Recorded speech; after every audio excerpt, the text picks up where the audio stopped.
Hello everyone, welcome to the face the test platform.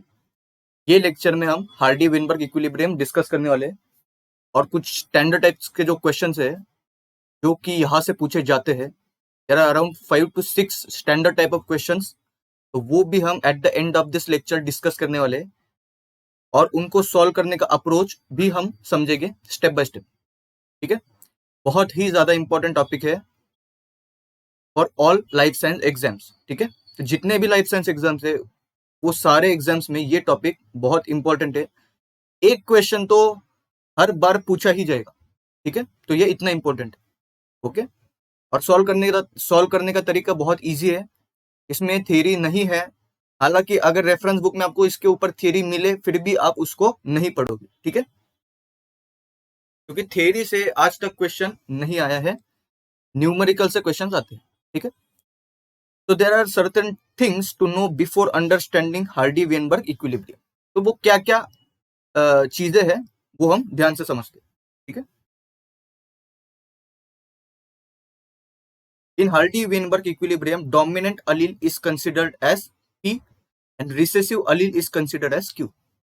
तो ये आपको बस मान लेना है कि डोमिनेंट allele दिखा तो आप हार्डी वेनबर्ग इक्विलिब्रियम के न्यूमेरिकल्स में उसको P कंसिडर करोगे, और रिसेसिव allele अगर दिखा तो हार्डी वेनबर्ग के इक्विलिब्रियम के क्वेश्चंस में आप उसको Q कंसिडर करोगे। ठीक है, in Hardy Weinberg equilibrium homozygous dominant genotype is considered as P square, heterozygous genotype is considered as 2pq and homozygous recessive genotype is considered as q square। तो ये भी आपको मान लेना है। ठीक है, होमोजाइगस डोमिनेंट मतलब अगर ऐसा होता कैपिटल ए तो हम उसको, ये जीनोटाइप हुआ कैपिटल ए स्मॉल ए, बराबर है, हम उसको ए स्क्वायर भी लिख सकते हैं। ठीक है, डोमिनेंट अलील को हमने क्या माना है हार्डी वेनबर्ग में पी, तो क्या हम इसको पी स्क्वायर नहीं लिख सकते? लिख सकते। वैसे अगर रिसेसिव होमोजाइगस रिसेसिव जीनोटाइप अगर हुआ, मतलब ये वाला, तो ये स्मॉल ए स्क्वायर हम इसको लिख सकते हैं। स्मॉल ए को हमने क्या माना है हार्डी वेनबर्ग में क्यू, तो क्या हम इसको क्यू स्क्वायर नहीं लिख सकते? लिख सकते। ठीक है, हेटेरोजाइगस को 2pq माना है हमने। ओके, क्योंकि अगर ये दो पेरेंट्स हुए, उनके बीच में अगर क्रॉसिंग हुई, मदर का जीनोटाइप अगर हम कैपिटल ए लेके चले और इनका फादर का स्मॉल ए लेके चले, ठीक है, या फिर दोनों को हेटेरोजाइगस लेके चले, ये कैपिटल स्मॉल ये कैपिटल स्मॉल, अभी जो प्रोजेनी आएगी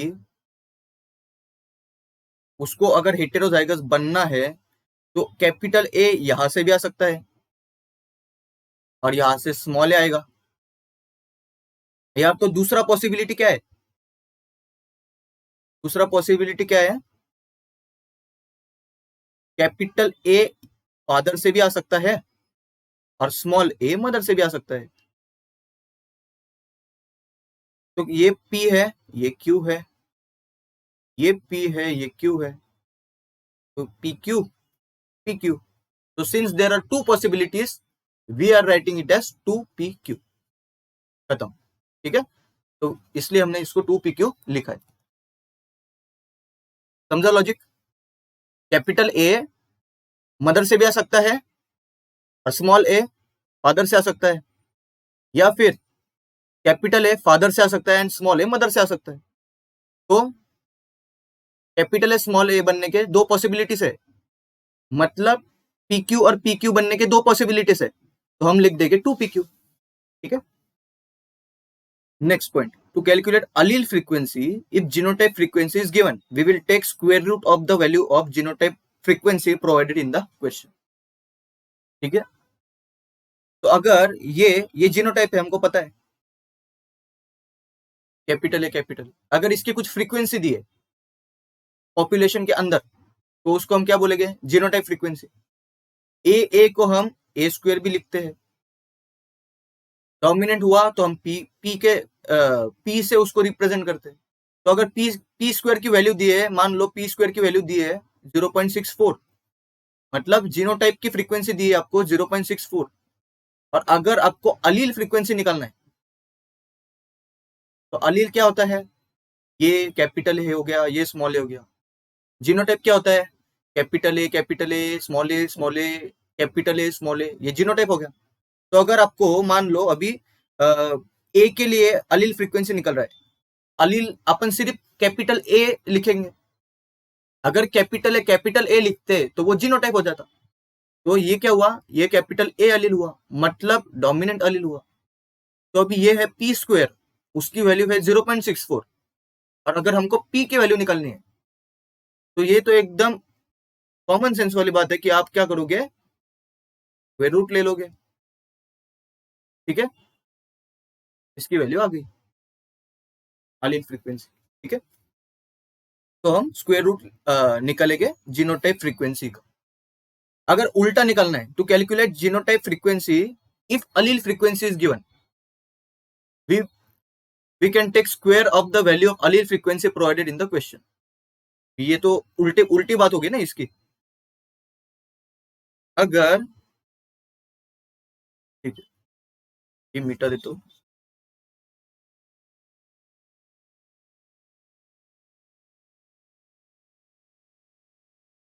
अगर आपको अलील फ्रीक्वेंसी दिया है, मान लो इस बार हम स्मॉल ए लेते हैं, allele frequency of small a that is recessive allele is given to you as 0.5, और आपसे पूछा है कि आप जीनोटिपिक फ्रीक्वेंसी या फिर जीनोटाइप फ्रीक्वेंसी निकालो। अभी जीनोटाइप कैसे लिखेंगे, ये ऐसे ही लिखेंगे अपन, बराबर है। इसको हम ए स्क्वायर भी लिख सकते हैं। स्मॉल ए को क्या लेते हैं हार्डी वेनबर्ग में, क्यू स्क्वायर। स्मॉल ए को क्या लिख सकते हैं, रिसेसिव वाले को क्यू लिख सकते हैं। तो क्यू की वैल्यू क्या दी है 0.5, निकालना क्या है जीनोटाइप फ्रीक्वेंसी, मतलब क्यू स्क्वायर। तो आप बताओ अगर ये क्यू 0.5 और क्यू स्क्वायर निकालना है तो आप क्या करोगे, 0.5 का होल स्क्वायर लोगे, उसका आंसर क्या आ जाएगा ये। तो genotype frequency of small A will B 0.25।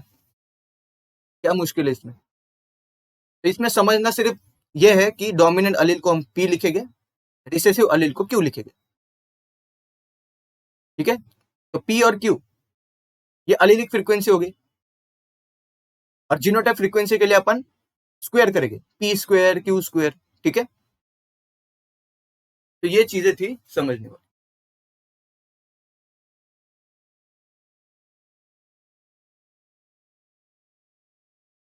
तो अभी हम कुछ इंपॉर्टेंट चीजें डिस्कस करेंगे। Hardy Weinberg equilibrium formula for large population, ठीक है। अगर लार्ज पॉपुलेशन हुआ तो आप ये फॉर्मूला लगाओगे, अलील फ्रीक्वेंसी पी और Q equal to P plus Q equal to 1, dominant allele plus recessive allele equal to 1। Genotype frequency में P square plus 2pq plus Q square equal to 1। P square मतलब homozygous dominant genotype plus heterozygous genotype plus homozygous recessive genotype, ये अगर हम तीनों को add करें तो उसकी वैल्यू 1 आएगी according to Hardy Weinberg equilibrium, ठीक है। कितना आसान है। Hardy Weinberg equilibrium formula for small population, small population मतलब 30 के आसपास, ठीक है, 30 या उससे कम, उसको हम बोलेंगे स्मॉल पॉपुलेशन।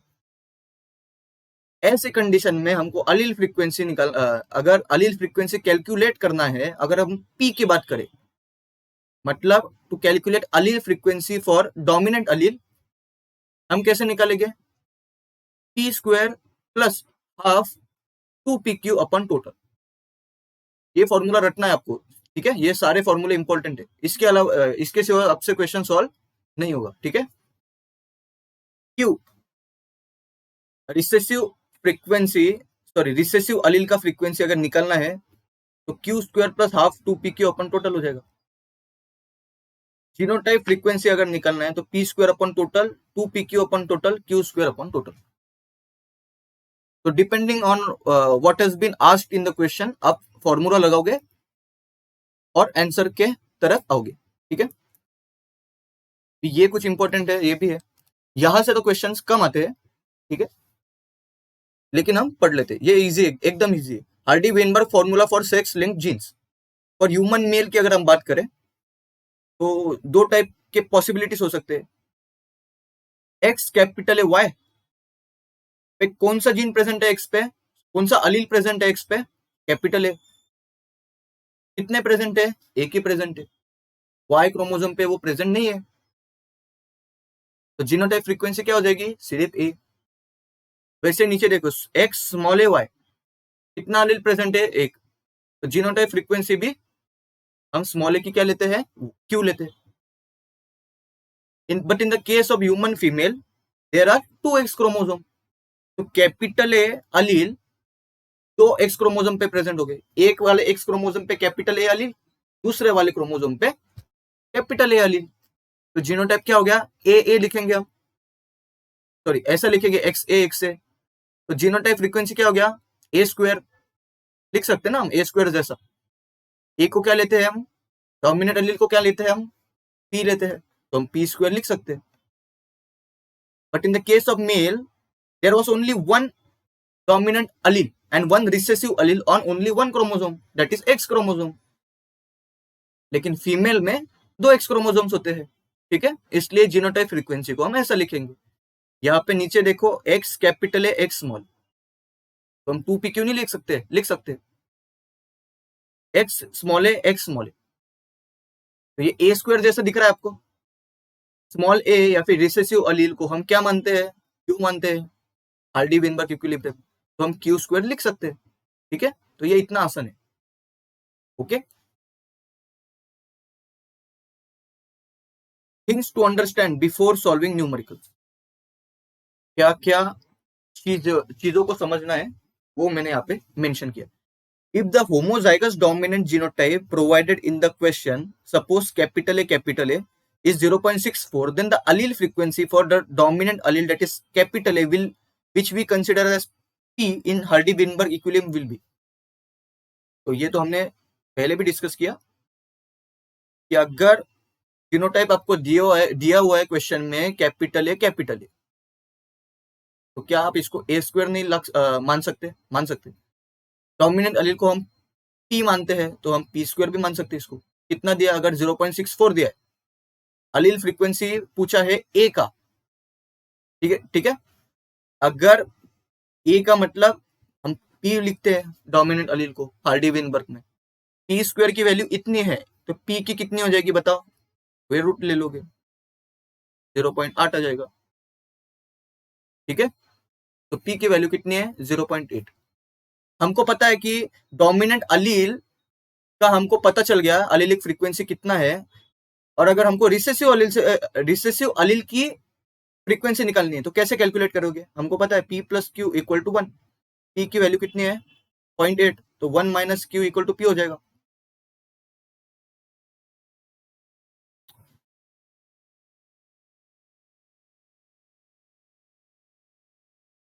तो 0.8 प्लस क्यू इक्वल टू 1, ठीक है। तो 1 minus 0.8 equal to q, q की वैल्यू आ गई 0.2। रिसेसिव अलील की फ्रीक्वेंसी भी हमने ऐसे कैलकुलेट कर ली, ठीक है। तो इससे आप 2pq की भी कैलकुलेट कर सकते हो, ठीक है। 2pq का भी आप जीनोटाइप फ्रीक्वेंसी निकाल सकते हो, okay. If the homozygous dominant genotype value is given as 0.73, तो मतलब अगर इसमें A square equal to P square equal to 0.73 अगर दिया है, तो हमको क्या करना पड़ेगा, हमको एक फॉर्मूला अप्लाई करना पड़ेगा, ठीक है। क्योंकि 0.73 का स्क्वायर रूट लेना पॉसिबल नहीं है अगर हमको कैलकुलेटर दिया नहीं होगा एग्जाम में, ठीक है। यहां से तो आप कैलकुलेट कर सकते थे 0.64 से, ये तो आसान था। लेकिन फिर अभी इसका स्क्वायर रूट कैसे निकालोगे आप विदाउट कैलकुलेटर, मुश्किल है ना। तो ऐसे कंडीशन में अगर ऐसी अजीब वैल्यू अगर आपको दी, जिसका स्क्वायर रूट आप नहीं निकाल सकते हो विदाउट कैलकुलेटर, तो उस कंडीशन में आपको ये वाला फॉर्मूला लगाना है, ठीक है। बाकी की सारी चीजें ये टोटल ये सब क्वेश्चन में दिया होगा, ठीक है। If allele frequency given in question is 0.8 and Q equal to 0.2, and suppose it is asked to find number of P alleles in a population of 200, then you will solve it in a way which I have shown below, ठीक है। तो हम क्या consider करते हैं, ये 0.8 जो है अभी यहाँ पे डोमिनेंट अलील का फ्रीक्वेंसी दिया है विच इज 0.8, हम क्या करेंगे, we will equal it to 1, क्योंकि P plus Q equal to 1 होता है। क्वेश्चन में पॉपुलेशन जितना दिया हुआ होगा उसको हम सिर्फ इक्वेट करेंगे। अगर 0.8 ये वाली जो अलील फ्रीक्वेंसी है, रिसेसिव अलील फ्रीक्वेंसी, वो हम 1 के लिए है, तो 200 के लिए कितनी है, सीधा क्रॉस मल्टीप्लीकेशन आपको करना है सिर्फ। अगर ये x है तो आप क्रॉस मल्टीप्लाई करोगे, 0.8 इंटू 200 इक्वल टू ये 1 into x, x equal to 160। तो 200 पॉपुलेशन में, या फिर पॉपुलेशन जब 200 होगा तो उसमें 160 इंडिविजुअल्स ऐसे होंगे कि जिनकी अलील फ्रीक्वेंसी होगी 0.8। कौन सी अलील की, वो भी हमने अभी यहां पे हमने डोमिनेंट अलील की फ्रीक्वेंसी कैलकुलेट की है, ठीक है। तो पॉपुलेशन अगर 200 इंडिविजुअल्स का है तो वो 200 इंडिविजुअल्स में से 160 इंडिविजुअल्स ऐसे हैं जिनके अंदर डोमिनेंट अलील प्रेजेंट होगा, ठीक है।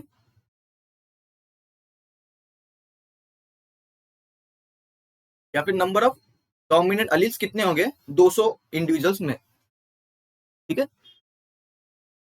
If genotypes are given in question, suppose MM blood group, ठीक है, 1 equal to 114, MN blood group individuals are 76 and NN blood group individuals are 100, ठीक है। टोटल कैलकुलेट करोगे तो 200 मिलेगा। 200 इंडिविजुअल्स का पॉपुलेशन है, उनमें 114 इंडिविजुअल्स का जीनोटाइप MM है, 76 इंडिविजुअल्स का ब्लड ग्रुप MN है और 10 इंडिविजुअल्स का ब्लड ग्रुप NN है। तो मुझे अभी आप बताओ, अभी हम ये MM को यही मानते हैं क्योंकि जीनोटाइप है, इसको ये मानेंगे। हेटेरोजाइगस है तो हम 2 लगा देंगे, NN को हम यही मानेंगे, ठीक है ना, मानते हैं हम। लेकिन हम ये ऐसा नहीं लिखते, ठीक है, क्योंकि हम ऐसा लिखते हैं ब्लड ग्रुप में, ठीक है। लेकिन ये तो सेम यही बात है ना, जैसे हमने AA के लिए कैलकुलेट किया था A², तो हम ऐसा ही मानेंगे ना इसको, ये जीनोटाइप है, ये अलील फ्रीक्वेंसी नहीं है, ये जीनोटाइप है, ठीक है। Suppose we need to calculate allele frequency M, ठीक है। तो आप कैसे कैलकुलेट करोगे, तो आप फॉर्मूला लगाओगे, M equal to M² plus half to MN upon total, जो मैंने पीछे लिखवाया था आपसे, ये वाला अलील फ्रीक्वेंसी के लिए, ठीक है। तो अगर M के लिए फाइंड आउट करना है तो M² plus half to MN upon total. इसका जो गलत तरीका है वो बच्चे क्या करते हैं, ये MM ब्लड ग्रुप का वैल्यू दिया है 114, तो ये क्या करेंगे, 114 का स्क्वायर लगा देंगे and then half to MN, तो ये MN को वो 2 से मल्टीप्लाई करेंगे, मतलब 2 इंटू 76 करेंगे और अपॉन टोटल दैट इज 200 से वो डिवाइड करेंगे। लेकिन ये गलत तरीका है, क्योंकि मैंने बोला कि MM ब्लड ग्रुप को हम M² भी मान सकते हैं, बस हम लिखते MM है, ठीक है। लेकिन हमने जो कैपिटल ए को कैपिटल A² लिया था, वैसे हम इसको भी मान सकते हैं क्योंकि ये जीनोटाइप है।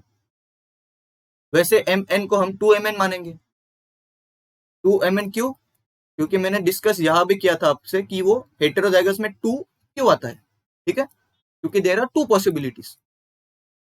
फिर हम MN को क्या मानेंगे, 2MN, NN को क्या मानेंगे, N²। तो ये जो वैल्यूज दी है 114 की, ये M² की है, 76 जो है वो 2MN की है, और ये 10 जो है वो N² की वैल्यू। तो बस अभी हम ये फॉर्मूला में लगाएंगे, M² की वैल्यू क्या है, 114, तो ये 114 लगा, 114 का स्क्वायर नहीं किया हमने, ठीक है। हाफ 2mn, 2mn को ऐसे की ऐसी वैल्यू हमने लिख दी 76, 2 इंटू 76 हमने नहीं किया, ठीक है, 76 अपॉन 200, ठीक है। तो ये है सही तरीका सॉल्व करने।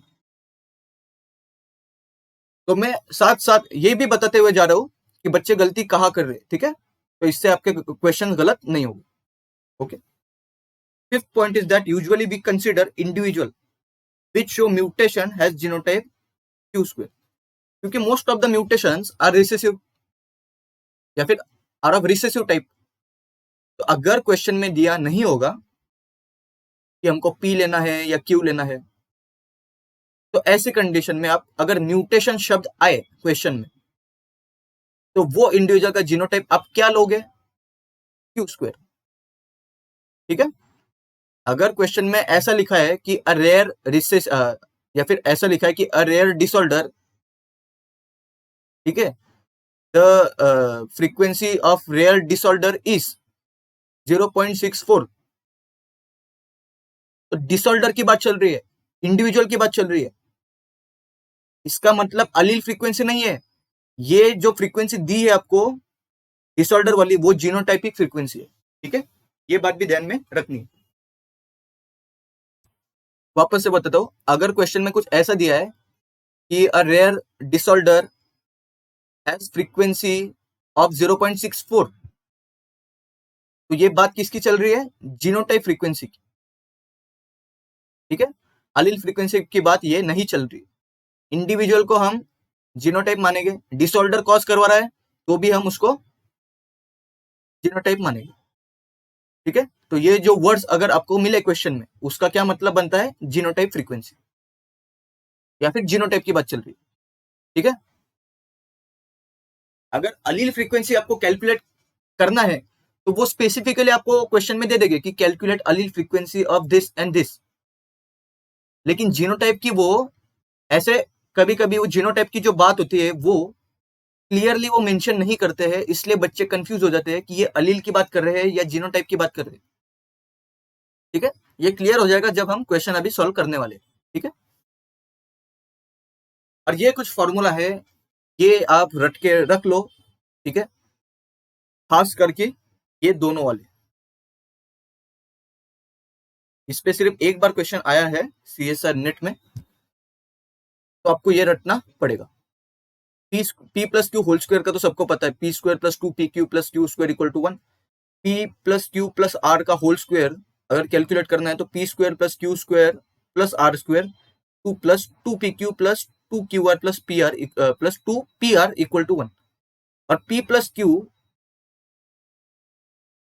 रेस टू 4 अगर कैलकुलेट करना है तो P raise to 4 plus 4 P cube Q plus 6 P square Q square plus 4 P Q Q plus Q raise to 4, ठीक है। तो ये वाला थोड़ा मुश्किल है, तो आप चाहो तो इसको याद कर सकते हो, लेकिन एकदम एक ही बार क्वेश्चन पूछा गया है अभी तक, ठीक है, फिर भी याद कर लेना, कुछ ना कुछ ट्रिक लगा देना है, ठीक है।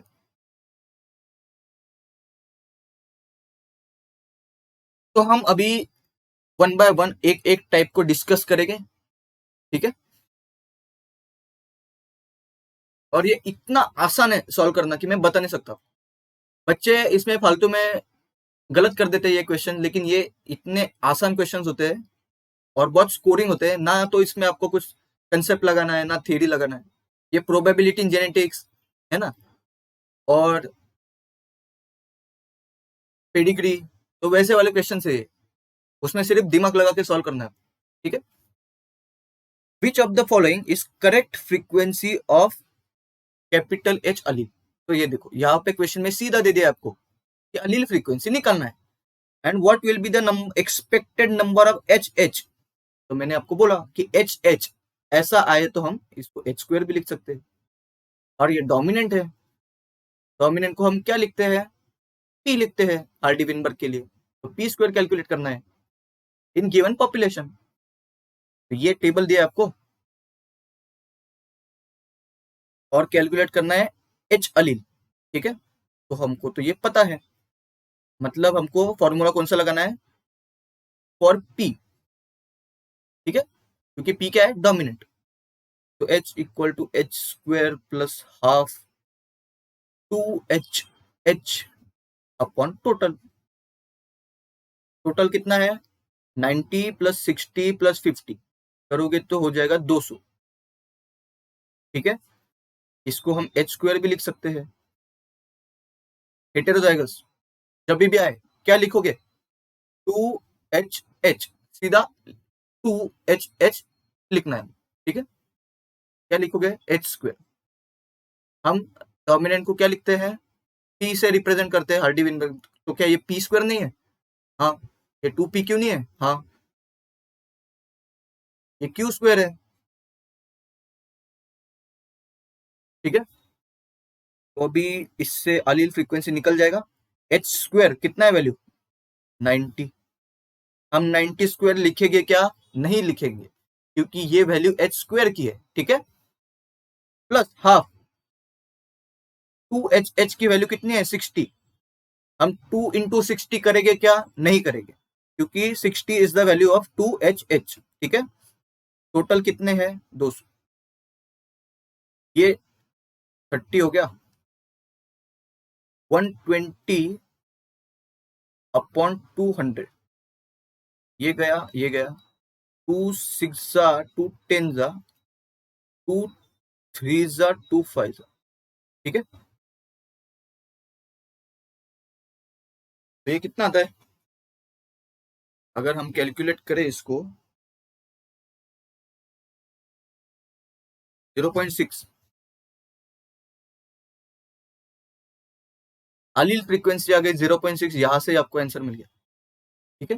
फिर भी क्या पूछा है expected number of H in given population. अभी ध्यान से लिखना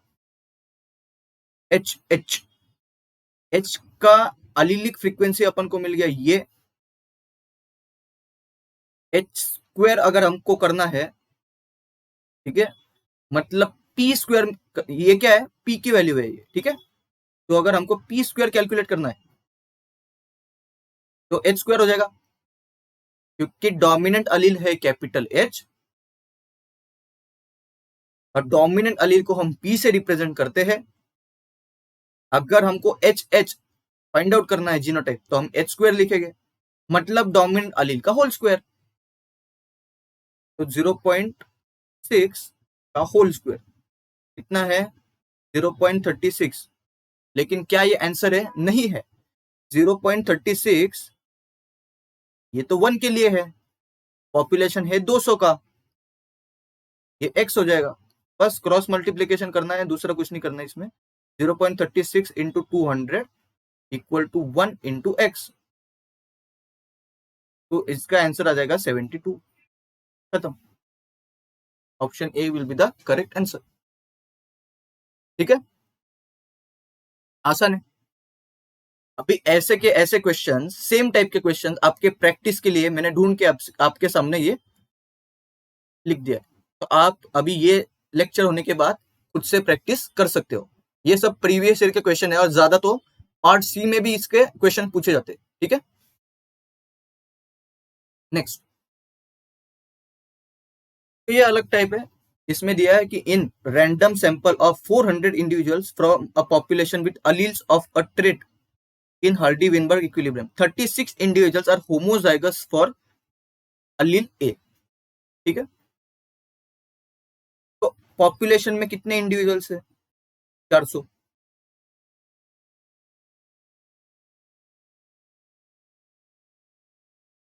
36 individuals are homozygous for allele ए,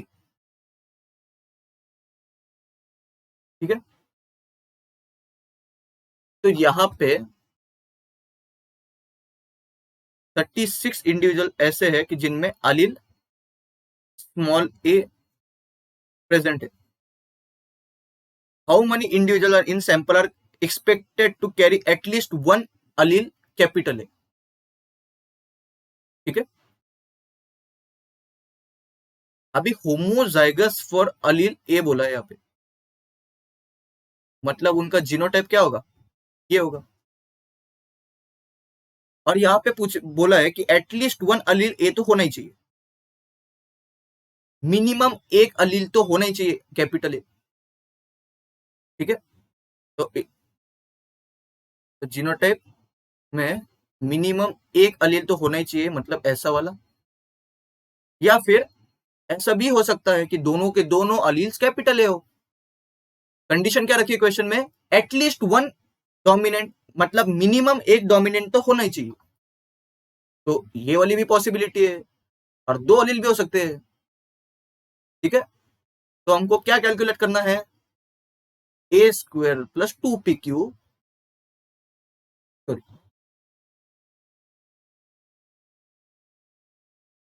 हमको क्या कैलकुलेट करना है? A square plus 2 capital A small a वाले इंडिविजुअल्स कितने हैं। मतलब इसको हम ऐसे भी तो लिख सकते कि ये पी स्क्वायर है और ये 2pq की बात यहाँ पे चल रही है। ठीक है, तो ऐसे इंडिविजुअल्स कितने हैं? तो हमको ये पता है कि अगर हम ये रिसेसिव वाले को सब्ट्रैक्ट कर दे तो अगर 364 इंडिविजुअल बचेंगे। ठीक है, तो जाहिर सी बात है, हमको पता है कि हमने होमोजाइगस रिसेसिव को वो इंडिविजुअल से निकल दिया है अभी, तो ये बचे हुए जो होंगे वो क्या होंगे? डेफिनेटली ये होंगे ना वो इंडिविजुअल। ठीक है, तो आंसर विल बी 360। ये तो बहुत आसान था, बस ये स्टेटमेंट से बच्चे डर जाते कि एटलीस्ट आ गया तो वो स्किप कर देंगे। एटलीस्ट मतलब मिनिमम, मिनिमम एक डोमिनेंट अलील तो होना ही चाहिए, उसका ये मतलब था यहाँ पे। ठीक है, और रिसेसिव को आपने निकाल दिया बाजू में, होमोजाइगस, तो कौन बचते हैं फिर? होमोजाइगस डोमिनेंट बचता है और हेटेरोजाइगस बचता है। तो ये बचे हुए इंडिविजुअल्स क्या हो गए? Homozygous dominant and heterozygous. ठीक है, थर्ड वाला क्वेश्चन जो बन सकता है, और ये क्वेश्चन पूछा गया है CSI नेट के पार्ट सी में। मैं यहाँ पे उसका ईयर लिखना भूल गया। ठीक है, ये पार्ट सी का क्वेश्चन है ये। ओके, ये भी एकदम आसान है। क्या दिया है? Autosomal recessive condition affects one newborn in 10,000 in a random meeting population without any disruptive acting force. ये आपको यहाँ पे कंसिडर नहीं करना है। ठीक है, बस वो दे दिया है आपको। ठीक है, उसका ज्यादा टेंशन नहीं लेना। What is the approximate expected frequency of carriers? Carriers मतलब क्या आना चाहिए आपके हिसाब से? जीनोटाइप पूछा है यहाँ पे। ओके, तो हमको पहले जीनोटाइप निकालना पड़ेगा। ऑटोसोमल रिसेसिव कंडीशन कितना दिखा रहा है? रिसेसिव को हम क्यों लेंगे? और मैंने बोला आपको कि डिसऑर्डर, इंडिविजुअल ऐसा शब्द है, तो आपको जीनोटाइप ये मान के चलना है। ठीक है, तो ये क्यू स्क्वायर हो जाएगा फिर। अगर हम जीनोटाइप मान के चले, ये क्यू स्क्वायर हो जाएगा 1/10,000। कैलकुलेट क्या करना है? कैरियर्स,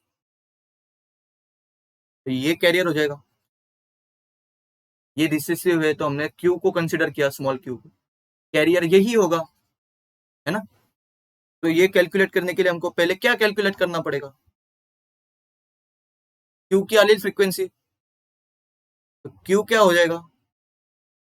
इसको अगर स्क्वायर रूट में हम डाले 10,000, तो 1/100 हो जाएगा। ठीक है, और अगर पी की वैल्यू अगर हमको निकालनी है, अगर पी की वैल्यू हमको निकालनी है, ये क्या है? 0.01। और अगर पी की निकालनी है तो क्या हो जाएगा? 0.09। ठीक है, तो कितना हो जाएगा ये?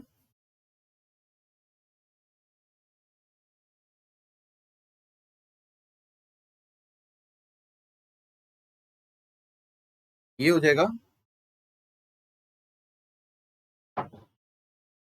2 इंटू 0.09 इंटू 0.01, ठीक है। कितना है? 2 इंटू 0.09 इंटू 0.01, 0.0018, ठीक है। कुछ तो गड़बड़ किया है मैंने यहाँ पे। Q की वैल्यू अगर ये है और P की वैल्यू अगर निकलनी है तो P plus Q equal to 1। अच्छा,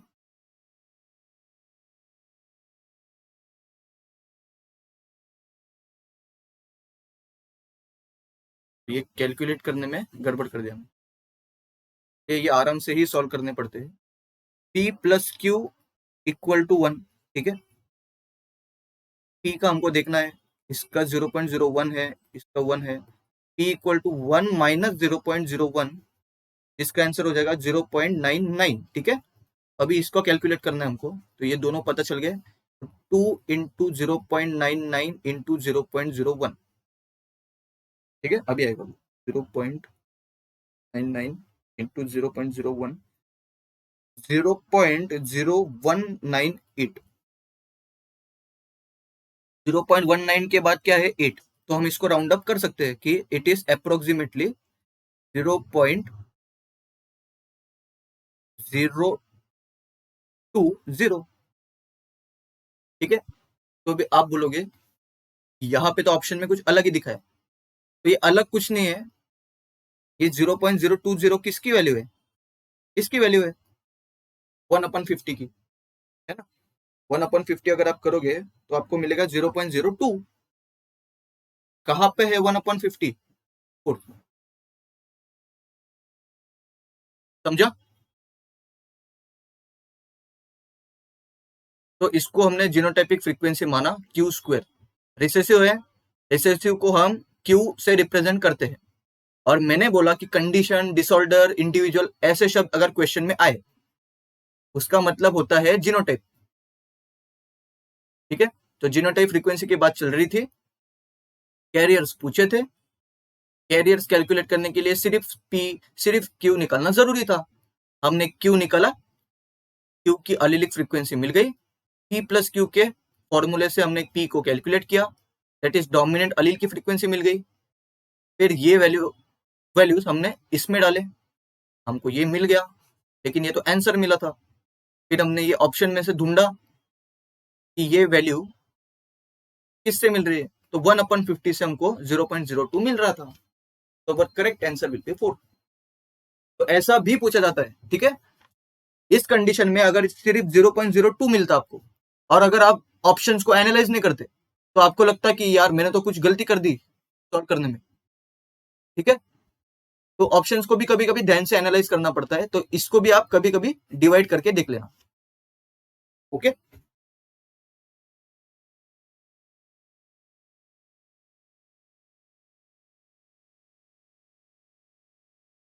ये सेम टाइप का क्वेश्चन है आपके प्रैक्टिस के लिए, अच्छा क्वेश्चन है, ठीक है। तो आप इसको सॉल्व कर सकते हो,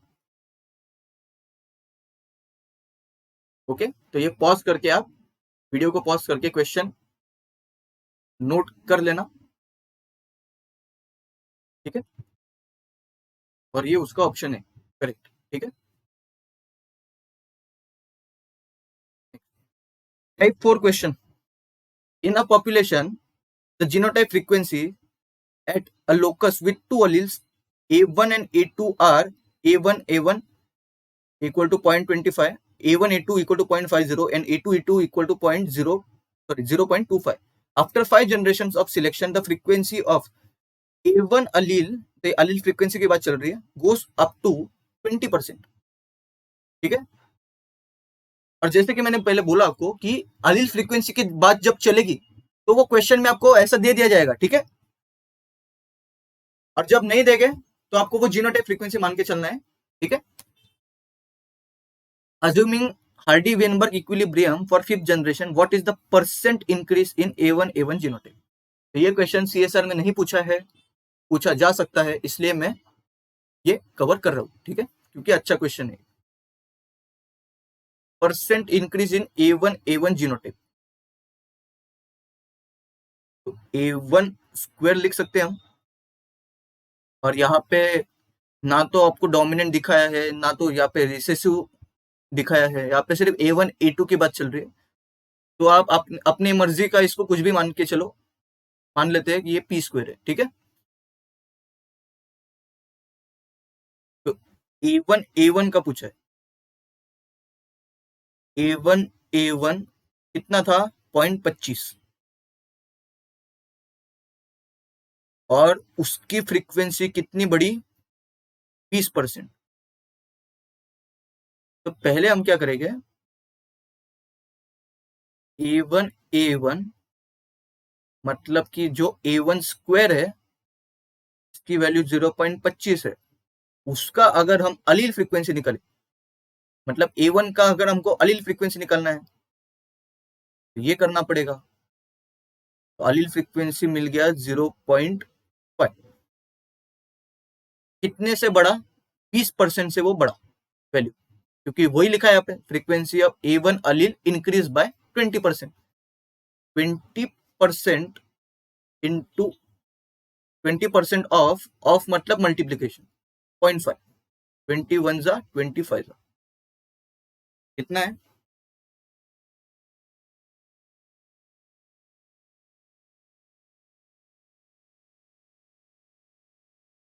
0.1। तो 0.1 से बना, तो न्यू वाला कितना हो जाएगा, 0.1 plus 0.05 plus 0.1, 0.6।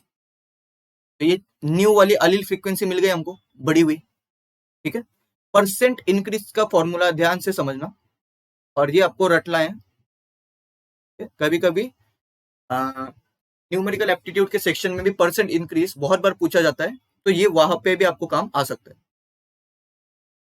Changed minus initial upon initial into 100, changed, ये है चेंज्ड। 0.6 माइनस 0.5, इनिशियल कितना था, ये क्वेश्चन में दिया है, क्वेश्चन में 0.25 था, हमने कैलकुलेट किया तो 0.5 था, 0.5 से हमने सब्ट्रैक्ट किया, इनिशियल 0.5 इंटू 100, 0.1 अपॉन 0.5 इंटू 100, कितना आ रहा है,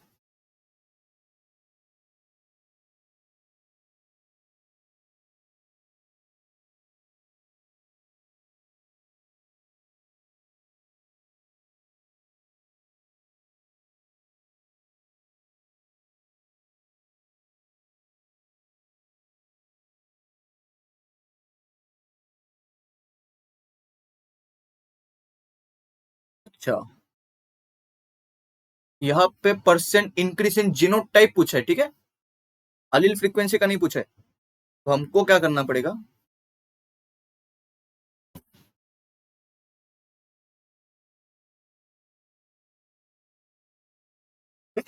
सॉरी,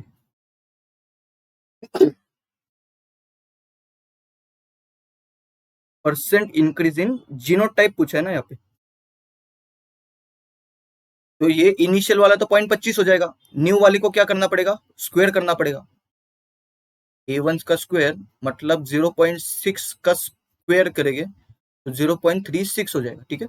तो चेंज माइनस इनिशियल जीनोटाइप के लिए पूछा है, हमने क्या किया था, हम अभी कैलकुलेट कर रहे थे अलील के लिए, तो जो कि गलत था।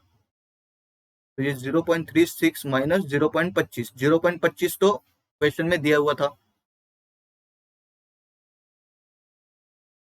तो अभी हम इसको कैलकुलेट करेंगे।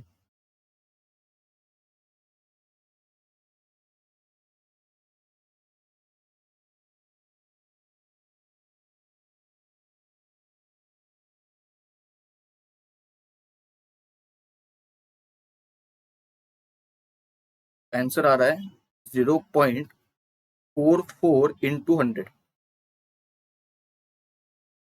मतलब 44%, ठीक है।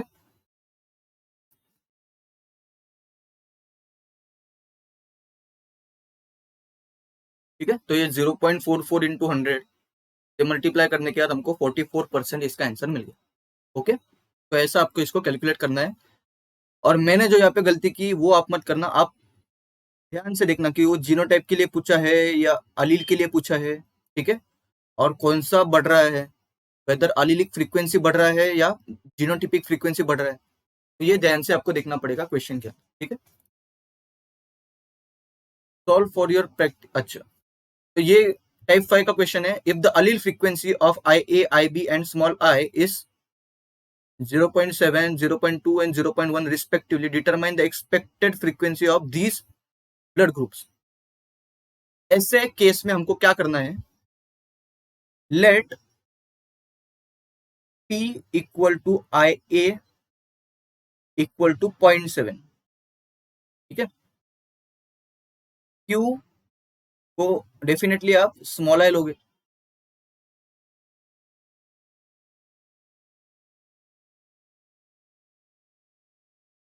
स्मॉल आई 0.1 है, और R को हमने अगर ये माना, ठीक है, तो इस कंडीशन में आप स्मॉल आई को R भी मान सकते हो, तो वो आपके ऊपर। R को अगर हम, तो आई बी का जो है वो है 0.2। बस अभी इसका कैलकुलेट करना है हमको। हमको पता है P plus Q plus R whole square कितना होता है, P square plus Q square plus R square plus 2PQ plus 2QR plus 2PR। ठीक है, तो अगर हमको अभी हम इसको एक एक उठाएंगे, ए के लिए कैलकुलेट करना है। ठीक है, ए मतलब आई ए का कैलकुलेट करना है हमको, मतलब आई ए को हमने P लिखा है तो हमको P स्क्वायर का कैलकुलेट करना पड़ेगा, मतलब 0.7 का स्क्वायर करना पड़ेगा। कितना मिला, 0.49। ठीक है, फिर ए ओ का कैलकुलेट करना है। आई ए आई लिखेंगे, हाँ, हेटेरोजाइगस से। हाँ, आई ए को हमने P माना है, स्मॉल आई को क्यू माना है, तो ये 2PQ हो गया। हेटेरोजाइगस को 2 लिखना ही हमको। ठीक है, 2 इंटू पी की कितनी है 0.7, क्यू की कितनी है 0.1। ठीक है, तो इसको कैलकुलेट करो आप, कितना है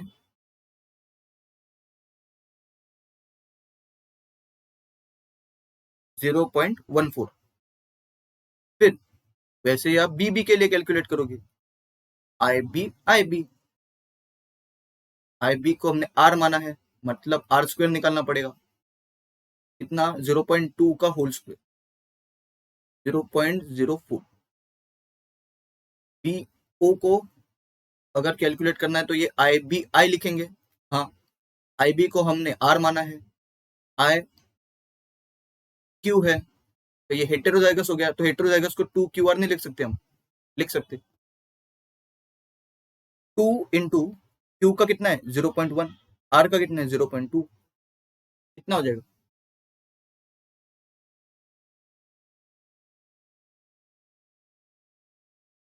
0.04। ठीक है,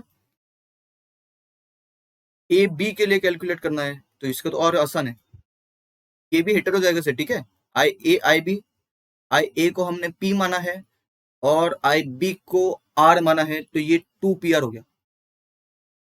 तो 2 इंटू 0.7 इंटू आर का कितना है 0.2,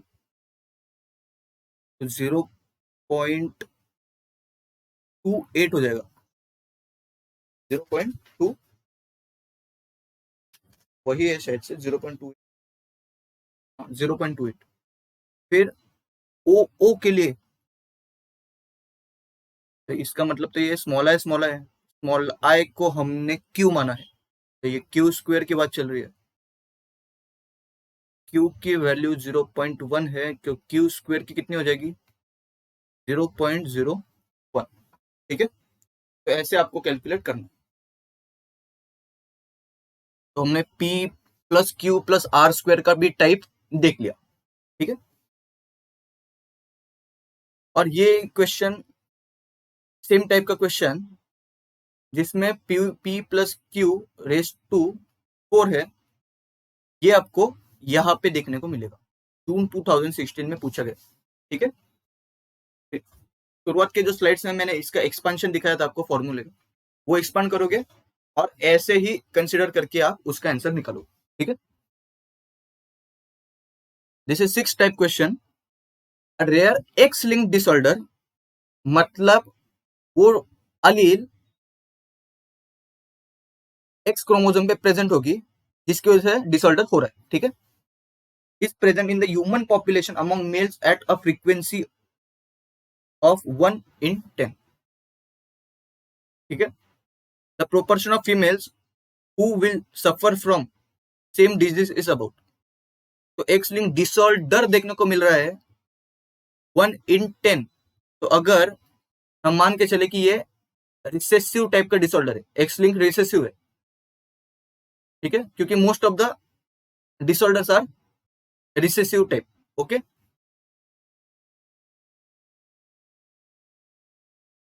मोस्ट ऑफ द डिसऑर्डर तो नहीं है, लेकिन most of the disorders are not recessive type, most of the mutations are of recessive type, ठीक है।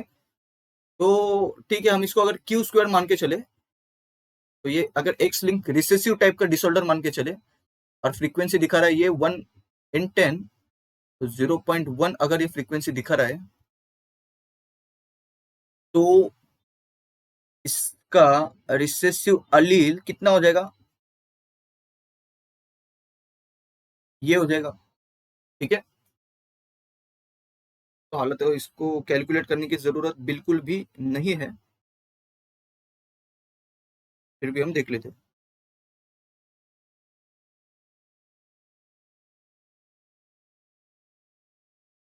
इसको कैलकुलेट करने की जरूरत नहीं है, ठीक है। Proportion of females who will suffer from same disease is about, तो अगर हमने इसको रेसेसिव माना है, तो इस कंडीशन में फीमेल क्या करेगी, डिजीज दिखाएगी, ठीक है। तो वो कितना है,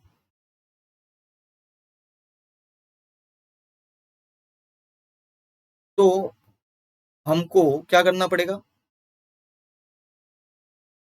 1/10 अगर इसकी फ्रीक्वेंसी है इंटू 1/10 करना पड़ेगा, 1/100 हो जाएगा, तो ये आंसर हो जाएगा। और अगर मेल के बारे में पूछते तो आंसर क्या होता, 1/10 ओनली, क्योंकि सिर्फ एक ही एक्स क्रोमोसोम प्रेजेंट है मेल में, ठीक है।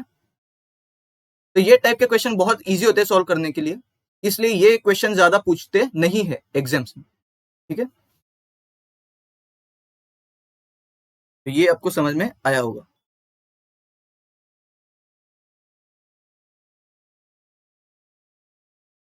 ओके।